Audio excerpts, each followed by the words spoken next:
Coming up. Sprinkle, sprinkle, right? You definitely put a bit of camp in there. I think that's my inner self, maybe. That's certainly something that speaks to me as a voice actor that, we have to do that quite a lot, don't we? Oh, that was so beautiful. Oh, good. I'm glad you liked it. Anyway. It felt really personal. It's exactly the fun that we're meant to have with it, actually. How do you see that? I feel like I've just been screwed, and not in a good way. The more you can keep your own speech patterns, the more connected you'll feel to the text. I don't think I'm going to get this right, but I'll give it a go. Am I allowed to swear in general conversation? I absolutely bloody love it. And now, enjoy the podcast. How do you say that? How do you say that? How do you say that? How do you say that? Hello and welcome to How Do You Say That, sponsored by BritishVoiceover.co.uk. This is Mark Rice. With a bit of a gravelly throat, I'm afraid, and that's Sam Boffin. Hello. Hey, hello. So this podcast is the weekly performance podcast for voice actors, giving us and you the chance to play around with real scripts, make choices and discover just how different our voices really are. Oh yes, those choices, because there isn't just one way to read a script, there are lots of different ways. So Sam, true or false, I love the taste of coriander. This is an interesting one. It depends if you've got the gene or something, they say, isn't it? I think you do. No, can't bear it. It tastes soapy to me and horrid, and no, I'm one of the ones with the gene. You're one of the ones with the I'm gene. afraid. Yep. Okay, so Mark, I am a big fan of murder mysteries, as we know, but I cannot stand Murder, She Wrote. I will not watch it. Is that true or is that false? I love a bit of Jessica Fletcher. I love a bit of Angela Lansbury. Oh no, I think you might hate it. I don't think you do watch it. I absolutely bloody love it. Oh, I'm pleased about that. I love it. In fact, I went love it too. Last night, I went to a Solve Along a Murder, She Wrote evening. Oh, that sounds fun. With anyway, I'll go into it another time. I want the details. But I had want the a thoroughly details. enjoyable time. It was very good. Excellent. Well, of course, we also have a very special guest, voice actor Beau Thomas. Hello, Beau. Well, thank you so much for having me, guys. It's a genuine pleasure to be here. I've been keeping up with your little TikTok reels and I've had a lovely listen to your podcast. See, I told you people watch them, Sam. I told you. Well, Beau watches them. Let's find out a little bit more about Beau, shall we? Absolutely. So Beau has been doing voiceover since 2019. He has booked roles in some great video games, including Killer In and Path of Exile 2, as well as doing corporate videos, commercials, and his workhorse, which is audiobooks. So what makes Beau stand out as a voiceover is his accent work. And he'll basically have a go at any accent with enough prep time. Wow. And he prides himself in being able to access relatability and genuine connection to text in any accent that he works in, rather than just engaging in stereotypes. Gosh, well, Beau was listed by 50 Pros as a top 50 independent voice talent, plus he's a top talent on voices.com. But the work he's proudest of is a collaboration with National Star and West Midlands Ambulance to help give a chap with cerebral palsy a voice box that captured his Birmingham accent in time for his wedding day. Lovely. That's so lovely. Welcome to the podcast, Beau. Have you got a fun fact for us? Yeah, well, my fun fact, I'm interested in accents, as you guys have just said, but I wanted to tell you that I can speak the language Amharic. I'm pretty fluent, not totally fluent, in Amharic, which is the language of Ethiopia. Wow. And so how did that come about? I just had to learn bits of it for a job a few years ago now, little bits, and I just got interested in it, and I found that there was a lot of kind of links to things that I already understood or little bits of languages that I could relate to, and through that I managed to develop my my skills with a bit of practice and a lot of reading. I don't know how my speech is, but I can read it pretty well. So with accent and language work, let's have a look at the first script of our show and ask, how do you say that? How do you say that? Okay, so I have brought along a little script from an audio drama, and it is, it's a guide who's showing people around a studio, an old studio that's been shut up for some time. Okay. And so throughout the drama, I keep popping up to guide you into the next, to take people into the next place. Right, so you're guiding the characters in the audio drama into this place. Yes, I mean, I'm a character. I get involved in it as well. But yes, I'm sort of showing people around. Okay, what can you tell us about this guide? The brief that I was given is that I'm kind of sassy but British, curious, confident, quite upbeat. That was it, really. I'm interested in what you think her relationship is to the people that she's showing around, right? I'm always interested in these relationships. Okay. So at this point, this is right at the beginning. So she doesn't know anyone at the moment. So she is in full professional mode in that she's done this tour a million times before. She takes groups of people around. And at this stage, she doesn't know any of them. Okay. Oh, it's quite an exciting one to do. All right. I'm going to give it a try first. I've got an idea. I don't know whether it's going to come off with my voice being like this, but I'm going to give it a try. Okay. All right. It's like, okay, in you come. Don't be shy. Oh, mind the step, love. This is stage 1. There we are. This was built in 1934. Proper golden age glamour. A bit dusty now, but honestly, aren't we all? This is where they made At the Villa Rose and Rookery Nook. See that mark on the floor? Stand there. It's the centre mark. Now, imagine the lights, the cameras, the heat. Oh, gorgeous. Right, follow me. Stick close. If you wander off, you'll end up in a prop cupboard married to a mannequin. It's happened. Well, nice. What did you think, Beau? Yeah, loved it. I thought, I love to see the practiced wit of someone that's done this spiel so many times. I think that's such like a great thing to witness, someone that is going over the words and trying to find new ways to themselves to making it interesting. That's certainly something that speaks to me as a voice actor, that, we have to do that quite a lot, don't we? So, this spiel coming through with all of this excitement, I really liked, and I thought you carried that really well. I tried to put a bit of camp in there because I figured, obviously not being a girl, I figured adding a bit of camp in there was probably a good idea. But what I also liked, I felt, and it might be the fact that your voice is croaky anyway today, but there was an aged up feel to it, because... Yes, fair, okay. And that's good. No, that's a plus because she has that joke, bit dusty now, but honestly, aren't we all? So she's, so it worked really well actually in that sense. You were quite giggly. Yes. Which I liked. Yeah, lovely. How did you feel about it?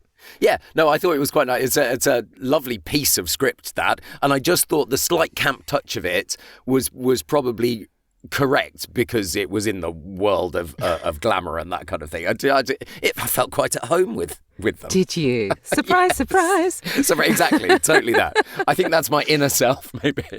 Yes, you really wanted to be a camp studio guy, didn't you? Well, absolutely. There's still time, Sam. There's still time. There's always time, Mark. Exactly. Right, Beau, time for you to have a go, I think. All right. Okay, in you come, don't be shy. Oh, mind the step, love. This is stage 1. There we are. This was built in 1934. Proper golden age glamour. Bit dusty now, but honestly, aren't we all? This is where they made At the Villa Rose and Rookery Nook. See that mark on the floor? Stand there. It's the centre mark.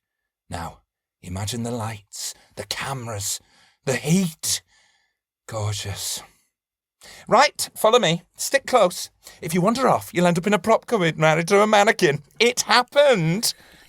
I love that. I love the choice of the accent as well. I love the campness of that. That was great. Oh my God. But I tell you what I really noticed, Sarah, what I really loved about it, in that you went off into this ethereal state for, now imagine the lights, the cameras, as if that had been your career and it was gone. Absolutely. And I thought, oh, that was so beautiful. Actually very pertinent. You won't know what happens in the end, but that's very, that is very pertinent. Is that the truth of it? Yeah, absolutely. I wanted to capture this element of, who works in a studio. There's often people that have another association to the arts or some kind of desire to be there. And I think to me, some part of me felt that there was a lost love of the artistry of being there. So, well, I'm glad you liked it. And it is a comedic piece, actually. The whole thing is so it's got this sort of quite big feel. Every character is a new character kind of thing. So it worked really well. Yes. Excellent. Okay. Well, I mean, I'm interested to see what you do with it because, as you say, it's comedic. It's a sort of fun ride, I suppose. Is it? Okay. Okay, now in you come. Don't be shy. Oh, mind the step, love. Yeah, this is stage 1. Now, there we are. This was built in 1934. Oh, proper golden age glamour. It was a bit dusty now, but honestly, well, aren't we all? Now, this is where they made At the Villa Rose and Rookery Nook. See that mark on the floor? OK, stand there. Yes, go on. It's the centre mark, yes. Now, imagine the lights, the cameras, the heat. Gorgeous. Right, now, follow me and stick close. If you wander off, you'll end up in a prop cupboard married to a mannequin. It's happened. You added a little bit of ad-libbing within there, but I think it absolutely made it, didn't it? Yes, absolutely. It felt really personal. Yes, I thought. did. It felt like you were really talking to a group of individual people, like real people. Yeah. And I think that's such a powerful thing to be able to capture in audio drama because it's often pushed to the wayside a little bit. Yeah, I mean, this one was helped in that we did do it with a lot of other people. So we did do it with the we were all in the same room together kind of thing. Lovely. And it did make a difference because they were kind of, interjecting and things. So it was quite fun. But yeah. Oh, good. I'm glad you liked it anyway. What I loved about the beginning, when you went, this is stage 1, that felt like this guide was really practiced and you knew the look on those people's faces as soon as the lights came on. Yes. And that really came across. That was beautiful. Yeah, good. Yeah, it was fun. It was a fun little drama to do. Well, remember, these are real scripts that we're working on. We have changed some names and some details to avoid copyright issues. You can find both the scripts we're using today in the show notes of this episode, wherever you're listening. It could be Apple Podcasts, Spotify, Amazon Music, Podbean, or YouTube, wherever it is. Exciting. Yes. Play How Do You Say That? So, Beau, you've brought along a really interesting script insofar as it's got a lot of detail in it. Yeah. So this is a script for a watch company, and it's one of those scripts that you come across relatively often in ad reads. It's that sort of luxury, slower read. Yes. This one is all about time. Again, as so many ads these days seem to be, at least the ones that come across my desk, time seems to be a big thing. So this is about time, and what has set this apart is that each line is broken down with a specific kind of direction. Each fragment of a sentence is broken down within the script that I was sent. Yes, and it's interesting because, so for instance, line 1 is calm, elegant tone, relaxed pace, then slightly more upbeat tone, back to that calm elegance, then back to slight upbeat tone. So they're being very prescriptive with this, aren't they? Yeah, and I find often, perhaps this will lose me some jobs in the future. I find often I will do a couple of takes trying to match that as closely as possible, but then I'll just do some reading it how it feels natural, in the best way that feels natural to me. And often when I listen back to the finished project, it ends up being the more natural flow-through ones that... I agree, because 100%. I've had that as well, yes. I find if you try to think in the back of your mind about the words you're saying, the intention, the sort of characterization that you're bringing to it, and then you're also trying to follow a direct line-by-line direction, it would be the same, I feel, as having a director in your ear speaking as you speak and being an in-ear to you as you're delivering the lines. I don't think you can access the connection to the text in the same way if you're thinking about how you're saying each individual line, if that makes sense. Interesting. Yeah. The other thing about this script that made it interesting is that I was asked to do it like a reverent sort of cowboy. That was their direction. I wasn't expecting that. That's an American. Cool. It was for an American TV campaign, and they wanted it done as like a Sam Elliott style deep campfire sort of cowboy.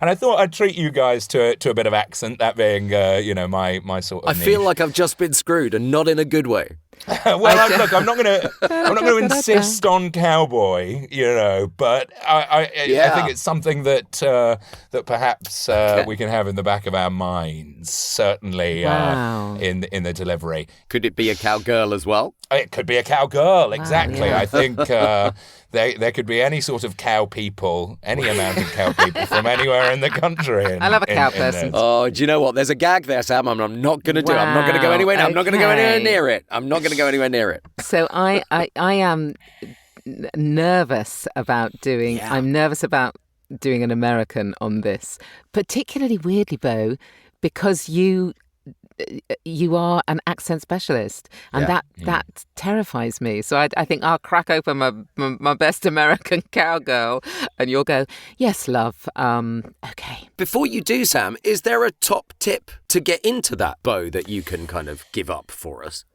Yeah, well, what I tend to think with accents is that less is often more. The more you can keep your own speech patterns, the more connected you'll feel to the text. So if you sort of relax, and instead of thinking I'm going to be okay, if you sort of relax and let the accent just colour the words a little bit, then it often is more effective than coming in and talking like that on top of everything, than trying to put an accent on top of the existing performance. Well, yes, okay. That's a good tip. Shall I? It is. Shall I try? Shall I try that? And then if it all fails, I can... You can blame There's Beau. always next week, isn't there? There's always next week. Yeah, there's always next week. Okay. I don't think I'm going to get this right, but I'll give it a go. Okay. Time. It is the essence of mastery. Through every thoughtful approach, a lesson is instilled. In every move, a calculated risk. Progress isn't given, it's earned. Through patience, through precision, through time. That is how you become a master of time. Yeah, wonderful. Really wonderful. I thought it's really hard, right, when you're given a character like cowboy or, for example, pirate, or something that has this very strong associations with perhaps a more cartoonish performance. It's very, very hard to then bring that into anything resembling sort of clear, sultry, sort of nice speech. It's very difficult, and certainly the most difficult thing is bringing it into your own timbre and your own tone and your own manner of expression. And when I work with people as an accent coach, that's really what I'm trying to drill down into, is to get people to talk like themselves, to say it how they would say it, just with some little sprinklings of an accent. And I think that is what you did really effectively. Oh, good. Well, I think if I did it again, and this is a one-take show, so I'm not gonna, but if I was to do it again, I think what I didn't bring to it was the level of confidence that I would normally bring to my own read. So if I'd done that in my own accent, I would have been, because that is literally the first time I've read those words out loud, and certainly with that accent. So it's a little hesitant and possibly a little soft. So I would, I'd give it another go with a little bit more bite, perhaps, but or confidence, really. That's interesting, because I think one of the directorial notes I got when I got this script was that there's this sort of all-knowingness, because I think when you're talking about time, there's this element of all-knowingness, and so it's interesting that you've identified, without having that direction, that's a facet of the script maybe, and that you feel that wasn't something you got. But I thought you did do a very good job, particularly for sight reading it for the first time in an accent. Like, it's a very difficult thing to do, and I didn't mean to screw you too hard with the cowboy. It's exactly the fun that we're meant to have with it, actually. And, absolutely. That's a fun thing. It's a fun thing. And now it's Mark's turn. Yes, now it's my turn. Always a joy. Okay. Cowboy's still throwing me. Slight America. Yeah, I'm gonna try and take on board what you said. I was going to say Beau's direction into it really helped. I thought. It's good. Yeah. Okay, right. I'll give it a try. Time. It is the essence of mastery. Through every thoughtful approach, a lesson is instilled. In every move, a calculated risk. Progress isn't given. It's earned. Through patience. Through precision. Through time. That is how you become a master of time. Yeah, great, really good. Very different from the approach that Samantha took, I think. Yeah.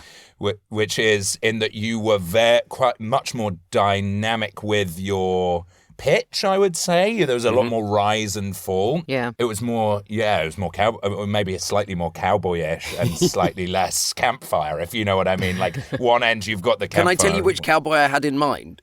Go God, on. you had a specific cowboy in mind. No. Wait till you hear it. Only you. I had Bobby Ewing on a horse. From Dallas. Yeah, from Is that Dallas. a Not to sound fantasy? like him, but that's it was just a fantasy, exactly. A fantasy. I had Bobby Ewing on a horse. I deliberately aimed at a lower register because that's where my voice is today anyway, and I think actually that lent reasonably well to it. Yeah, definitely. I think that there's lots to play with in that lower register. People often assume that there's just kind of one thing you can do when you learn. I'm someone that has a much lower register naturally, and I've found over my many years of assuming that I just have to do everything with one pitch, that actually I can use my whole pitch range in there's as many notes down there as there is up at the top, I think. Yeah. Yes. Yeah. So it's nice to hear, yeah. Okay, Beau, I want to hear what you Yes. did with it, please. All right. Time. It is the essence of mastery.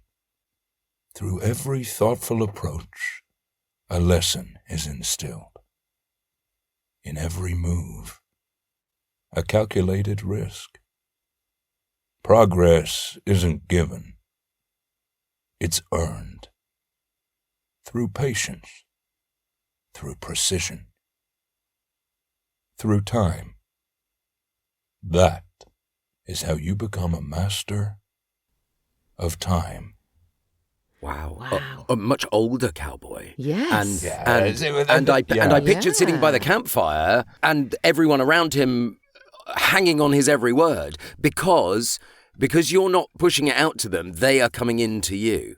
That's something that I really had to learn, to allow people to come to me rather than to send to them. I was always a very theatrical person, still am, but my audience is 6 inches in front of my mouth for all intents and purposes.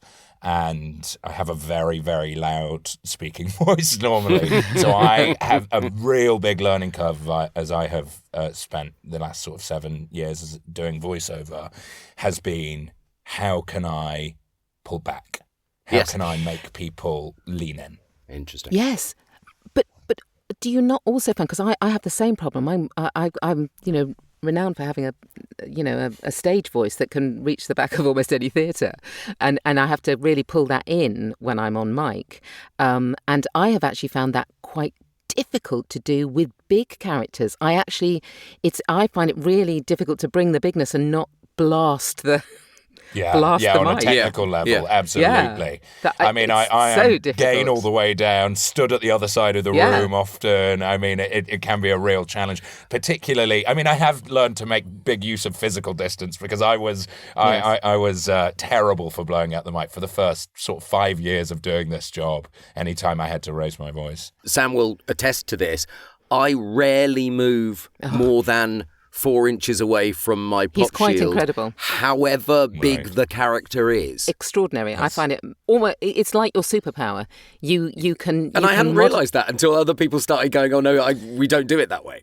Yeah. I noticed, Mark, watching one of the TikTok clips of you on doing an audiobook script, and you changed the perceived volume of a character speaking, right? They weren't shouting, but they were talking much louder. They were maybe calling to someone. But the actual volume coming out of your mouth didn't change. And I was so thoroughly impressed with, it's amazing, with how you can manipulate that. I mean, that is a real superpower and not something that I am able to do. I don't think anybody's ever taught me that. I think that's just kind of evolved. It's decades on the mic, mate. That is what it is. Well, it is decades on the mic. Yeah, literally decades. Well, fascinating discussion, but now it's time for the wild card. 2 scripts where we have explored quite a lot of stuff, but what on earth do we do with it to make it so different? Absolutely. So, Beau, choose a script and give one of us a new idea to bring to it. So why don't we take the... Why don't we?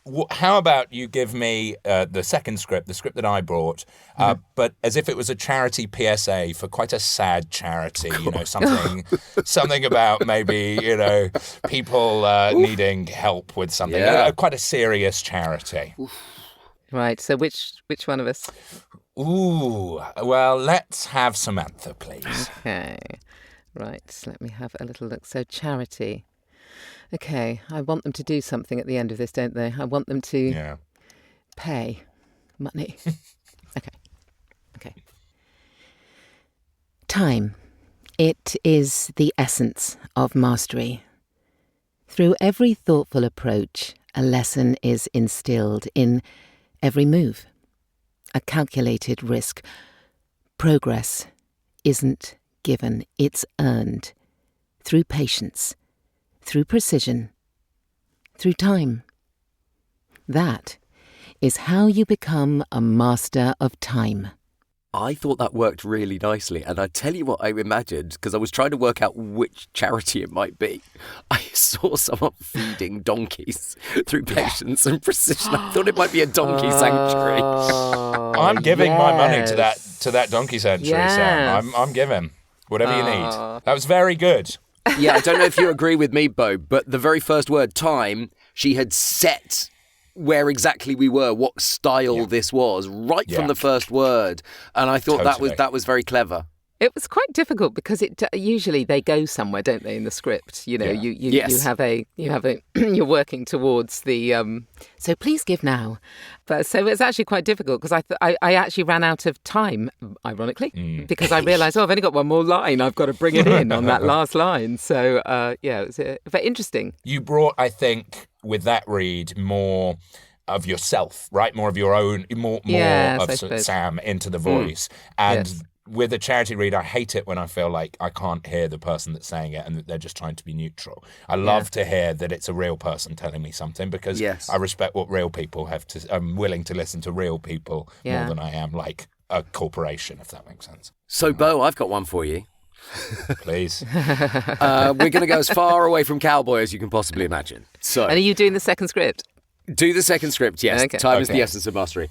I would like you to be a Cockney barrow boy selling knockoff watches. All right. Knockoff watches. Oh my goodness. Okay. I am having to back off from the mic because the Cockney is a lot louder. That's so exciting. It's a lot louder than the cowboy. It is exciting. Time! It is the essence of mastery. Through every thoughtful approach, a lesson is instilled. In every move, a calculated risk. Progress isn't given, it's earned. Through patience, through precision, through time.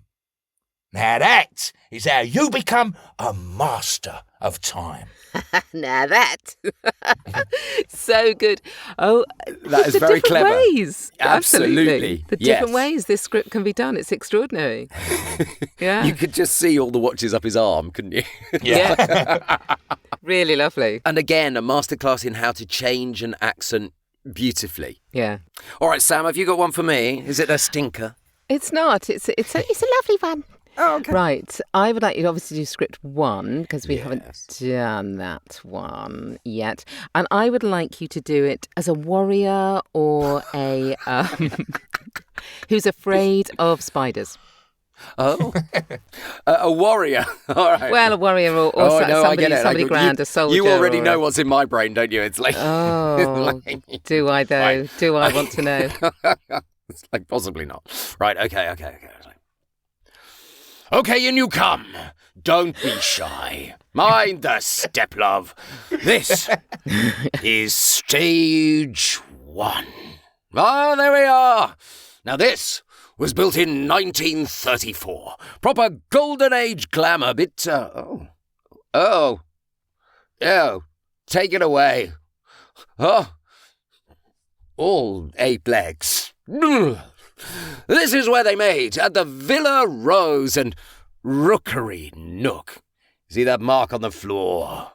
Stand there. It's a centre mark. Now, imagine the lights, the heat, the cameras, the cobwebs. Oh. Right, follow me. Stick close. If you wander off, I'll get you in a prop cupboard married off to a mannequin as soon as you look at it. It's happened, you know.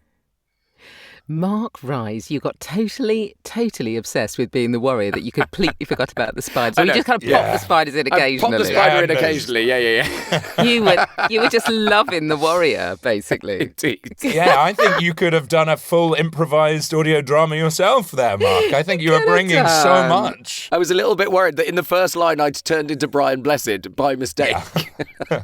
By mistake. By mistake, he says in inverted commas. Yeah, I've always wanted to do Brian Blessed. Nobody's ever asked me to do it before. Well, as always, we have put those wonderful scripts in the show notes so you can have a try yourself. If you want to see behind the scenes of How Do You Say That, then we're all over TikTok and Instagram and everywhere else. We are Facebook, YouTube, wherever you want to find us. So, Beau, we've talked a bit about accents today, but tell us a bit more. So have you always been a natural? Or is it more about hard work? Or what is it, this accent thing? Well, let me tell you, I really thought that I was a natural for a long time. I thought until I was probably about 22, 23, I thought I was just the best guy at accents that had ever existed and that I could do them all. And then I had the rare joy. I went to the Bristol Vic Theatre School and I did the Masters in Voice that they offer there, which is a fantastic course. You learn about, voice for stage and how to keep your voice healthy and all of these good things. And then one of the modules is on accents. And I found out how you can break them down and analyse them on a sort of technical level and how you can listen. And I realised that almost every accent I thought I could do was wrong and was actually bordering on offensive. And that if I had done the accents to people from there, they were entirely rooted in stereotype, often stereotype from sort of 70s TV comedies, rather even than anything sort of modern. Because it's so much of what you're exposed to in accent work as a performer is doing impressions of other people doing accents. That's true. So I learned then that I was terrible and I had to start from scratch. And then, thankfully, due to that, I got all the tools I needed to learn accents. And I built myself back up to feeling like I can do a really solid amount now. So how did you do that? How did you unpick the bad habits and reinstall the good ones, if you see what I mean? What did you do? Was it a lot of listening? I mean, what's the stripping back process? Yeah. I think the listening is always the most important thing. You can't do any accent unless you've heard a real person that has that accent do it. At least one, Sometimes you can just focus on one person and try and copy them. I try to listen to as many people as possible. I think a real big thing for me, right, is that what I mentioned when we were doing the reads earlier, if you can't say something in your own natural pitch with something close to your own natural cadence, then you can't really do the accent very well. So it's all well and good me doing a Scottish accent that goes like, okay, laddie, I can do this. That's something, right? That's something. Yes. But I can't realistically pretend to be a Scottish person if I'm talking like that. Whereas if I can talk in my own voice in a Scottish accent and I don't have to change my pitch very much and I can just change the things that need to be changed rather than trying to change everything about the way that I talk. I think less is more. My teacher always used to say sprinkle, sprinkle, right? It's about changing only the things that need to be changed. And even then erring on the side of not changing things if they might not need to be changed. So trying to keep as close to the way that you speak as possible. Because here's something interesting that I always think about. There's kind of no such thing as a wrong accent. You can be someone that is Scottish but went to university in Birmingham and therefore has some of the Birmingham sounds that I have in my voice. There are all sorts of mixed, melded things. So kind of taking yourself off the hook a bit about getting all of the sounds perfect and focusing more on expressing yourself as naturally as possible as you can with the key sounds, the key things that you've heard in other people's speech, I find a lot more helpful than trying to just totally change your voice or reinvent your voice. And did those gleaned by really focusing on the accents and actually just picking them apart, as it were? Or do you go to useful places? Are YouTube videos useful, that sort of thing? Where do you go to pull that accent apart? Well, so often I just listen to YouTube videos, but I must do a tiny little self-plug. I work for a company called Accentify that has a little app that's sort of like Duolingo for accents, and we're slowly trying to build more and more courses, which is sort of like we break down individual sounds and you repeat them and you can hear it, so you can get that technical information. Because of the learning I did on my masters about things like the International Phonetic Alphabet and stuff like that, there's often a Wikipedia page for an accent that has all of the research that's ever been done about that accent. Interesting. You can go to the sources, and they have all of the vowel sounds, the phonology, all of the consonants. Basically, have all of the black and white facts about it, and then I can listen then to someone from that place, check it matches up, and then I can go, right, well, here's what I need to change. I'm lucky in that sense that I have a relatively, I don't like to use the word neutral, but something that doesn't have strong regional signifiers. So there are less, basically everything that's mentioned on the Wikipedia page as being noteworthy is something that I have to change because it's something that's different from my more standard or neutral way of talking. But yeah, so that's often how I approach it these days. But certainly listening, YouTube videos, and then the wonderful website called the International Dialects of English Archive. That's amazing. You're right. That's an amazing. It's resource, great, right? It? And there's people from all over the world, literally every country, every town in England have recorded just normal people speaking, and it's great. It's a really good resource. I loved what you said a minute ago about sprinkle, sprinkle. I fully understand what you're saying. Anyway, Beau, that's all we've got time for. Thank you so much for coming on the podcast. It's been fascinating. I hope you've enjoyed it. I've had a really lovely time. Thank you so much for having me. That's such fun. All of Beau Thomas's details can be found in the show notes, Sam. Yes, and of course the scripts are there too. And do check out the podcast by searching @HDYST Podcast on TikTok and Instagram if you want to see what we look like in our booths. Well, that's it for this week. Thanks again to Beau Thomas. We'll be back next week with more scripts and another voiceover guest when we'll be asking, I wonder how Beau's going to do this bit. We'll be asking, how do you say that? How do you say that?